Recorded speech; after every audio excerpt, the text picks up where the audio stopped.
guys, it's Summer. And it's Sarah. And if this video just isn't in its full HD quality this time, it's because we were in the middle of filming, I thought, a really great video. In high definition. And we weren't very prepared in having the camera charged. Mm-hmm. It's just how things roll when you're a YouTuber. You just go with the punches. So here we are on the laptop, and we're just gonna make do, and we're gonna have to start all the way over. So today we're making a video for you guys because you guys are so sweet. You just seem like you're really interested in us, and sometimes you have questions that you want to know. Just like any good first date would. Mm-hmm. You guys are a great first date. Yep, I'd like to go to second date with you. Yep. I almost said second base, but that would have been weird. Be inappropriate. So we collected some of the questions, not all of them, because we have to keep you guys guessing a little bit. And we're going to answer them for you today. Aren't you so excited? I'm so excited. And I just can't hide it. I know. I want you. Okay, first question, Sarah. Yes? People want to know, how do you get that everyday eye makeup look? That is how do you do it? That is such a great question. It is. I am so glad that you asked. And I am too, because it's actually something I've always wondered. Is it? Mm-hmm. I just like never I'm asked you. But here, let me tell you. What you do is you take this. It's Maybelline Master Precise Liquid Eye Liner. Eyeliner. Good job. Like so. I like it. Get really close so people can It has see. a felt tip like so. Yeah, and what I do is I take my eye and I always go like this. I you know what I mean? I draw it on and then I create a little wing. Not put too a wing dramatic. on it. I put a wing on it, not a bird, but a wing. I take L'Oreal Voluminous Million mascara. Really just creates a lot of voluminous lashes. Volume. It creates a lot of volume for my lashes. I like it. This is kind of a funny fact about me.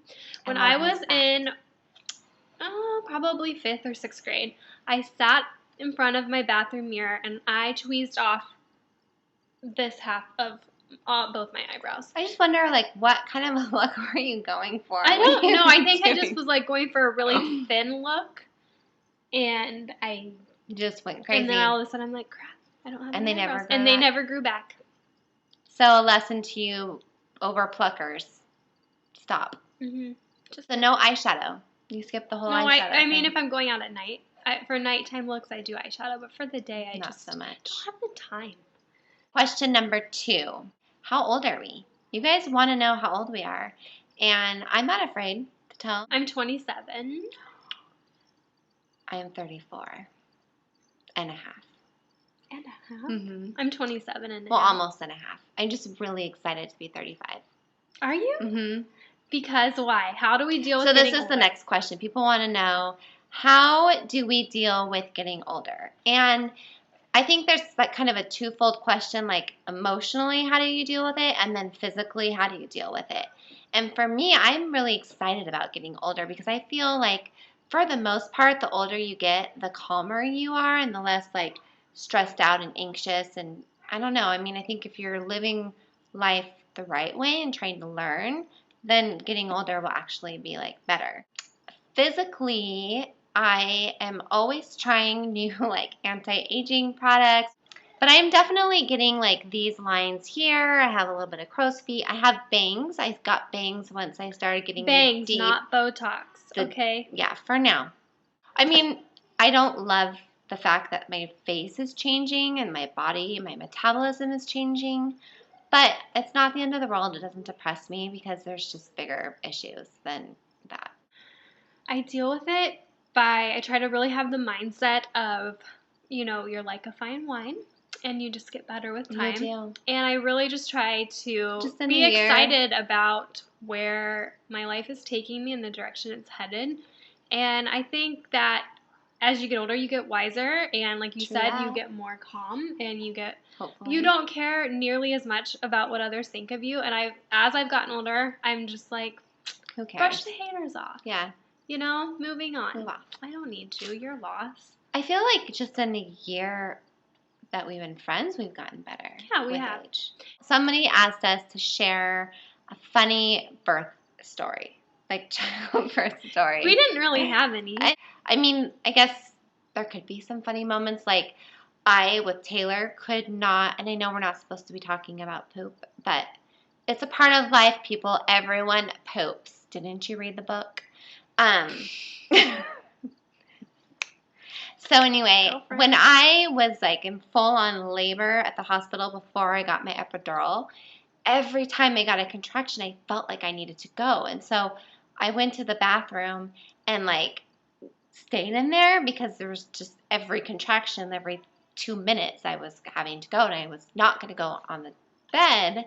I wanted to go in the bathroom where poop is supposed to go. So, but it was to the point where I thought maybe I was going to actually end up delivering Taylor into the toilet because I thought I would never be able to leave. Oh my gosh. And then there, finally you're like, what a warm welcome to the earth.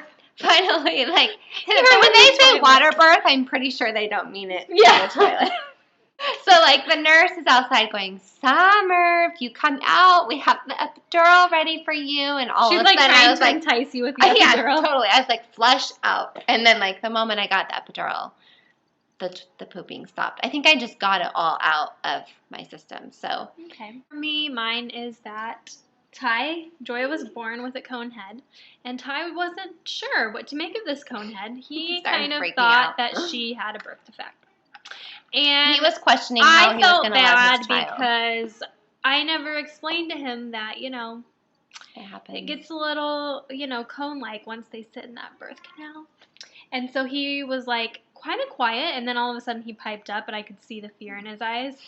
And he kind of piped up, and he's like, I just was wondering, why does her head look like this? Other than that, it was not funny at all. Someone else asked us, how do you stay looking good as a mom? And to that, we're like, girl, can we just wake up? We look like this. We do. Just kidding. Nah. I think my advice is when I try to look like a human and not necessarily like a tired, zoned out zombie mom, I just have to put a little effort into it. Skip the sweats with holes in it and instead buy some cute colored sweats with that flare a little bit, or just take your mommy outfits and just add a little style to it. You can little something. Yeah, you can still wear your sweats and t-shirts, just fancy it up a bit, and I think that makes you look less. So final answer, fancy it up a bit. Just go like a little extra. Take that little step. And even if you're too tired, I think if you do that, it actually makes you feel a little bit better. Yeah, my advice would be, I always tell Ty, it's either me or the house. Like, both of us can't have look good at the same time. That is good. You know what? I'm going to write that down. It's either me or the house. Okay. And so, there are days, maybe me or the kids, twice a year that Ty comes home and it's all together and he does like a standing ovation. But some days I'm like, you know what? I'm going to work on me today and do one chore instead of my 10. I like it. Yeah. That's some good mommy advice.